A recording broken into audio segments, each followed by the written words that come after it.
तो यदि पुत्र कुपुत्र हो जाए और कुपुत्र होकर के शासन सत्ता चलाने लग जाए और आपकी बातों को न माने तो महाराज अंग की तरह आप घर का त्याग करके चले जाएं। या अगर घर त्याग करके जाते नहीं बनता है तो आप महाराज भीष्मक का उदाहरण ले सकते हैं। रुक्मी जो है शासन सत्ता चलाने लग गया तो भीष्मक जी जो है शासन सत्ता उसी के हिसाब से चलने दिए हैं और वो मौन हो गए, क्योंकि वो अगर इनकी बातों को काटते हैं तो उनका अपमान होगा। क्योंकि बालक जब बड़ा हो जाता है तो अपने हिसाब से काम करता है, बाप के हिसाब से नहीं करता।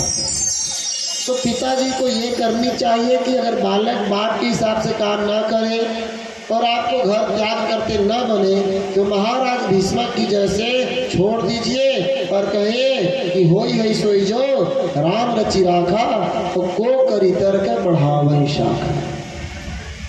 भीष्मक जी ने कहा कि भगवान जो रच के रख दिए वही होंगे, दूसरे नहीं होंगे।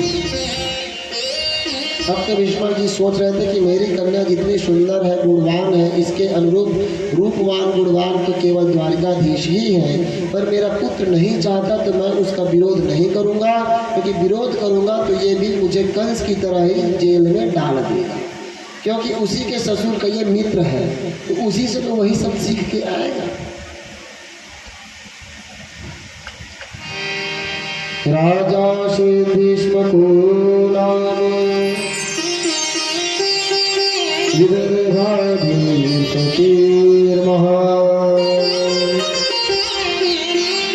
तस्य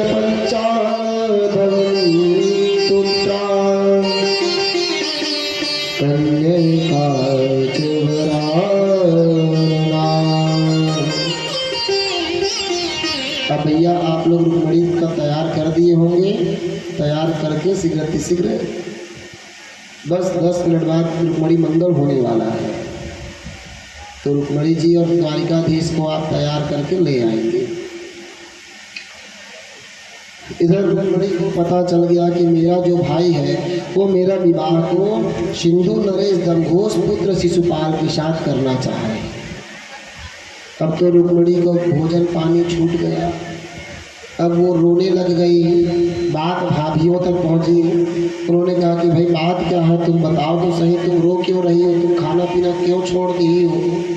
भाई शादी विवाह का समय है और इस समय यदि तुम रोगी गाओगी तुम्हारा मुखमंडल को भरा जाएगा, बल्कि होना ये चाहिए कि शादी विवाह के समय में तुम्हारा मुखमंडल खिला खिला रहना चाहिए।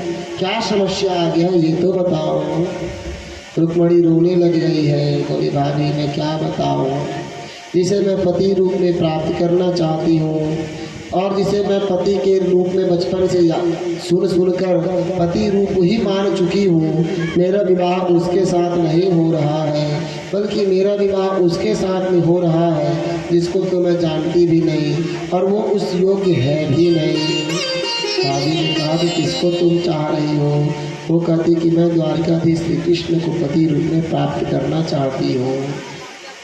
तो भाभी ने कहा कि ये बता रोने धोने से तेरा विवाह हो जाएगा क्या द्वारिकाधीश से। बोले नहीं होगा। तो बोले जब नहीं होगा तो रोना धोना बंद कर और